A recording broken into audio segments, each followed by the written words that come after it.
Hi, today we are focusing on the cornbread and sausage dressing. Now you may live in a part of the country that refers to it as stuffing, or some people just think if you stuff it in the bird, it's stuffing. If you cook it on the side, it's dressing. But whatever you call it, I call it delicious. And the cornbread and sausage is my favorite. So I'm kind of really just doing all of my favorite things in this Thanksgiving feast we're preparing. But you really want to do your cornbread the week before because you really want your cornbread to dry out.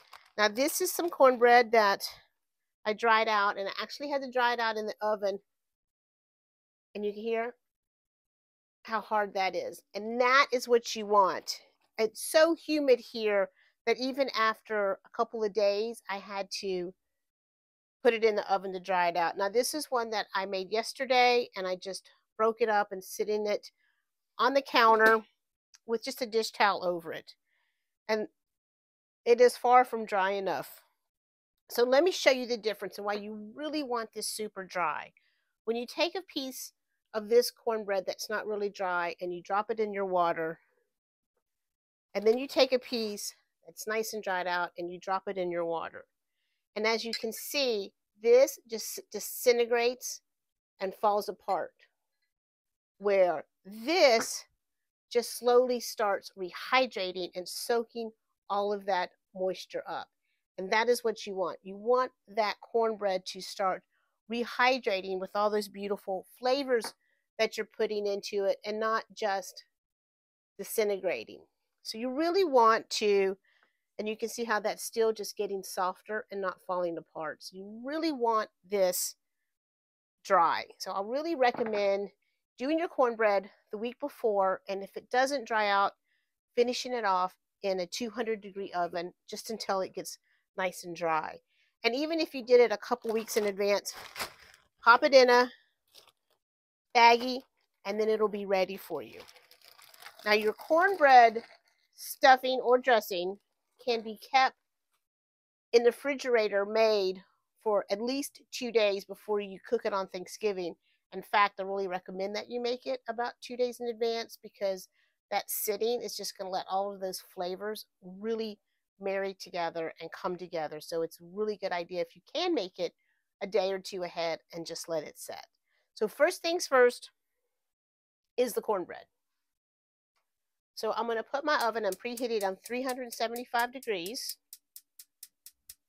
And I'm going to stick my cast iron skillet in there to heat up. Now for me, this is just my basic cornbread mix. I have another cornbread recipe that features some yogurt and some cream style corn, and that's my cornbread for, like, I really want cornbread to go with chili or something like that. This cornbread, I kind of want it to be basic because I want all those other flavors to enhance it. I don't want a lot of fancy stuff in it. So this is a really easy, simple cornbread. And I did a short little video where you can make the dry part of your cornbread mix and have these in the pantry. So when you do want to make cornbread, you just can whip it together. Just grab your wet ingredients and get it together. And another great thing about doing the cornbread dressing is if you have people that have gluten intolerances or celiac disease, you can make this cornbread with all cornmeal. You don't have to do the flour.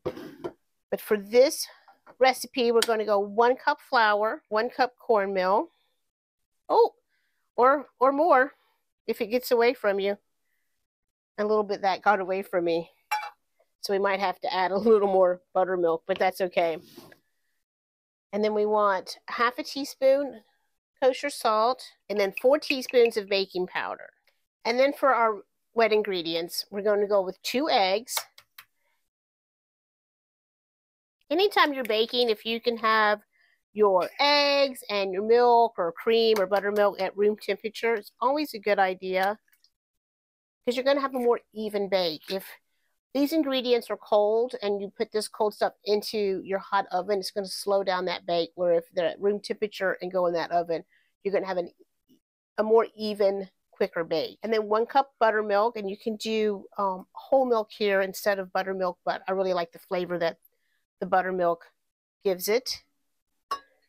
And then I took 1 stick of butter, and I took 1/3 of a cup of that and melted it, and that is going in here. And then the rest I'm going to throw in my pan once it's heated up to melt, to pour our cornbread in. Now, because cornbread is one of those quick breads, it's going to go quick, so you do not want to mix your wet and dry until your pan is hot, the butter in it melted, and ready for you. As soon as the lactic acid in that buttermilk mixes with that baking powder, that's what causes all that rising action. And it's going to happen fast, and it's going to happen quick. So as soon as you get those mixed, you want to be ready to go into the oven.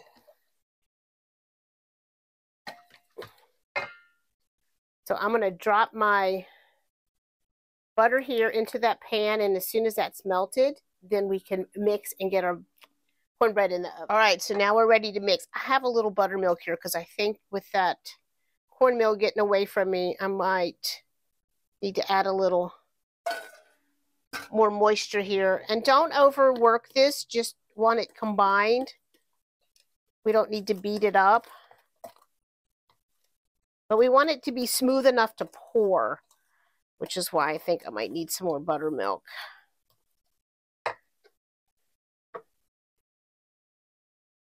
All right, so you can see our butter's melted, and I just want to run that up along the sides. Get my sides nice and buttery.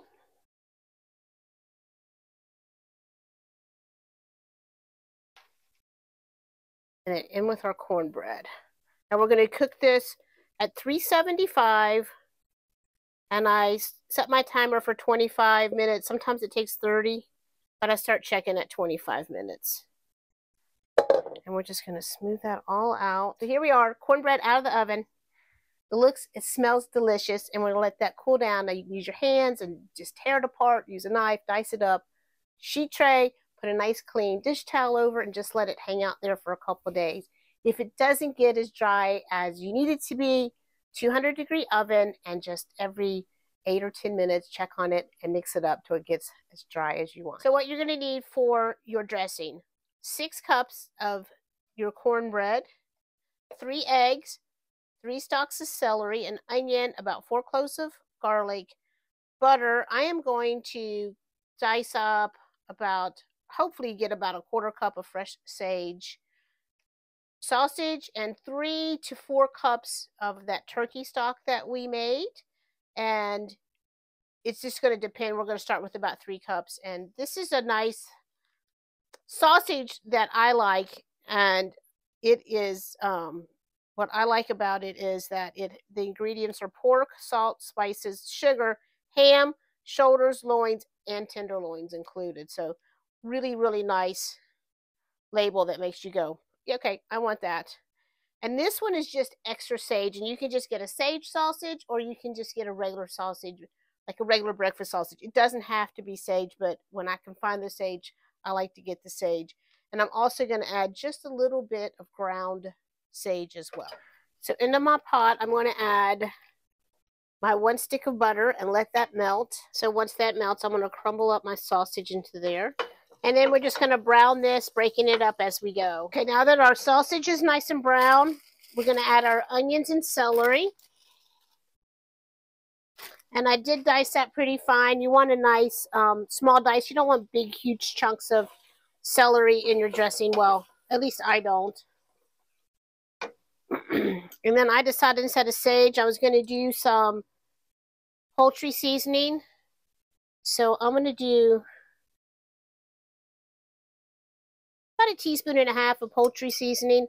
And because I do not add any salt to my poultry seasoning or to my turkey stock, I like to season things as I go. I'm going to do a couple big pinches of salt. And now I just want to cook this for a couple minutes until that onion and celery get soft. Then we're going to add our garlic and just give that a minute. I'm going to measure 2 cups of turkey stock in here. And I'm going to taste. I'm just tasting for salt. I'm going to go with just a little more salt. So I'm going to turn the heat off. I'm going to add my fresh sage. I'm going to stir that in, and then I want to get my pan ready. Yes, I know, this is a small pan. So you're going to want to do this in a 9 by 13 But I have some other plans for some of this dressing. So I'm just going to, for you today, cook a small pan.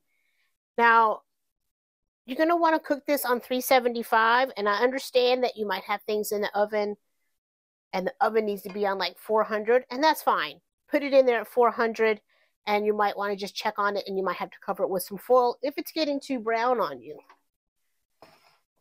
And now I have 3 eggs, and on a separate bowl, I'm going to crack these 3 eggs. So I'm going to whisk them. Into them, I'm going to whisk about a half a cup of our turkey stock, and then I'm just going to take a little bit of that hot turkey stock and just very slowly whisk that in. And I just want to temper these eggs so they do not curdle on me. And then I'm going to whisk those into so I'm going to pour all of this beautiful mixture that we made.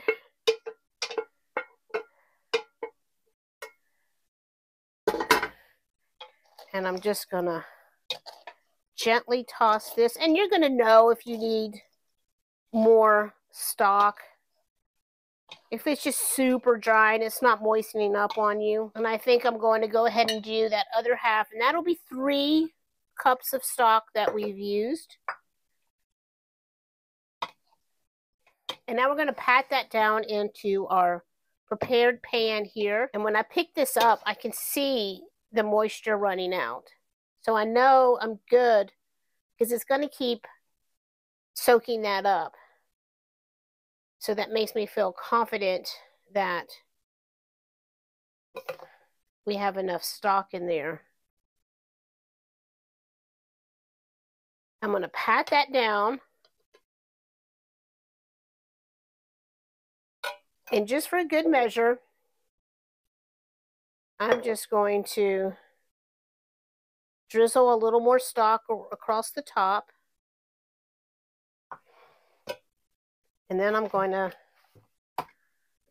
put some butter slices on there. So once you get this in your oven, 375 is optimal, but if it's up to 400, that's okay. But you're going to look at between 40 to 50 minutes. And you just want it nice and done and hot all the way through, and that top to get a little crispy and crunchy. So now, in your refrigerator, cover in your refrigerator for a day up to 2 days, or straight into your oven for 45 minutes. And here we are, all done. And there's your cornbread dressing. So you know it's just going to be too hot, and I have to put it in my mouth anyway. But another thing you can do if you are doing this for a smaller group and you make the whole recipe, but you don't want to cook the whole recipe, pop it in the freezer and then pull it out another time when you want some dressing. Maybe even for, you know, Christmas dinner.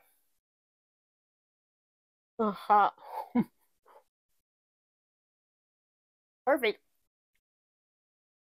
This is just my favorite dressing. Now I'm just going to keep burning my tongue and eating this. Please send me a comment if you have any questions, or just, again, you know, I like for you to say hi or just send me a note.